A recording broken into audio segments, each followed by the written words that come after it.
Hello and welcome to the Vedic Lunar Scope. For today, the 1st of January, 2016. There, I got it right. I didn't say 2015. I actually got the year right. What do you know? Not living in the past. Here I am in the present. Today, the moon is in Libra, and over the course of the day, we'll be transiting through Hasta nakshatra. I want to talk today about this built-in competition feature that we have. When we're trying to create a shift in our life, when we're trying to create change and something isn't working out, we tend to take it personally. We think that, somehow it's appearing as if we're not, somehow strong enough, or we'll be seen as being vulnerable or helpless for not being able to make our lives better. And then we tend to, struggle and push really hard for a result, and sometimes then even attract conflict to ourselves. We think we have to fight for what we want. And it's like this built-in survival of the fittest instinct that we have, from the animal mind, so to speak. But truth be known, really, if you observe them, animals many times seem to behave more consciously than humans do, right? They're at least in touch with nature and in touch with their own nature. A little more than we are. We get so confused. We've taken this lovely gift of consciousness and kind of turned it in on ourselves and turned it against ourselves and separated ourselves from our essence. Because we're able to know of our own existence, we then micromanage who we are. When we're feeling that we're not, somehow up to the mark, then, we criticize ourselves, but we don't want that to be seen externally. So instead, we, kind of wear this false mask and go, oh, well, I'm going to draw attention to myself for being the alpha individual pounding my chest, when really, rather than pounding your chest, opening your heart might be better, right? So rather than, acting the way that you're feeling that you need to act, rather than, really pushing for a different result and trying harder. Maybe you need to just use this wonderful mind with its capacity to sense what's going on in its environment and its ability to use its intuition to pick up on what's going on around it in order to look more deeply at what it is that you're actually dealing with.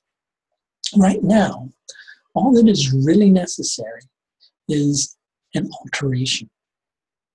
Not an altercation, but an alteration. Now, I'm not saying there's going to be conflict in your life, but sometimes when you try to strive really hard for a result, when that result just isn't quite ready to appear, then you attract more conflict to yourself.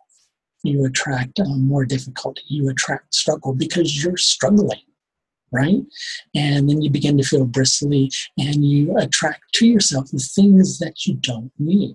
But you can nip that in the bud right now. You can deal with that if you want to.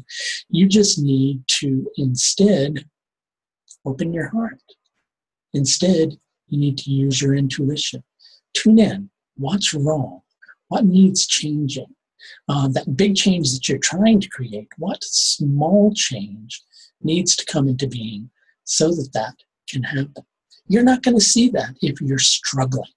You're not going to see that if your mind is so focused on masking the vulnerability that you're feeling inside of yourself that you're not willing to be open to an answer. If you don't want to be open to an answer, it's not going to come, right? But if you're willing to just kind of calm down, tune in, and listen, then it will come to you.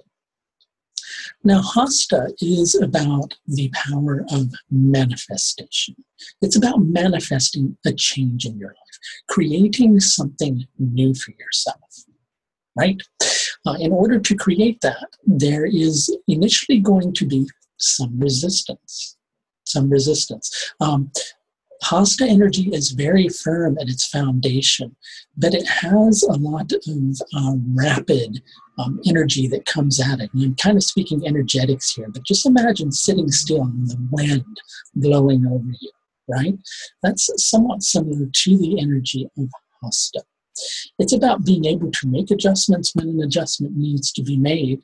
It's about using one's mental dexterity. And I'm not talking about the intellectual one. I'm talking about tuning into one's sensory mind. Because what is the moon about? And the moon actually rules Hasta. The moon is about using your consciousness to connect to your soul.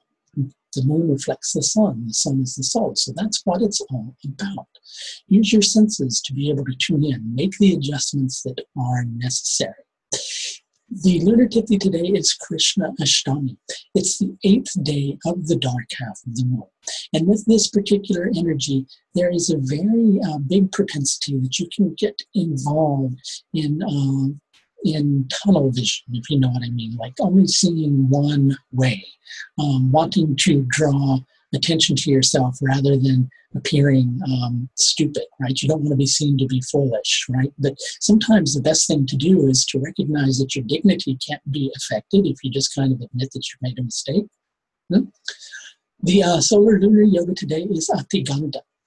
With this particular energy, it's about being particularly flexible and adapting to the situation so that you can create the particular result that ultimately you're desiring to create. So I just wanted to mention to you, if you haven't already done so, please visit my website where you too can sign up for an astrological service with me should you wish to. Just go to the link below, that'll take you to my website. Take a look around while you're there. Visit the astrological services page if you want. And also, quick reminder, next Thursday, I will be talking with Kapil Raj of KRS Channel about the nakshatras. That'll be at 8 p.m. Eastern Time in the States. That's going to do it for your Vedic Lunar Scope for today, the 1st of January, 2016. Until next time, please take the very best care of yourself. Bye now.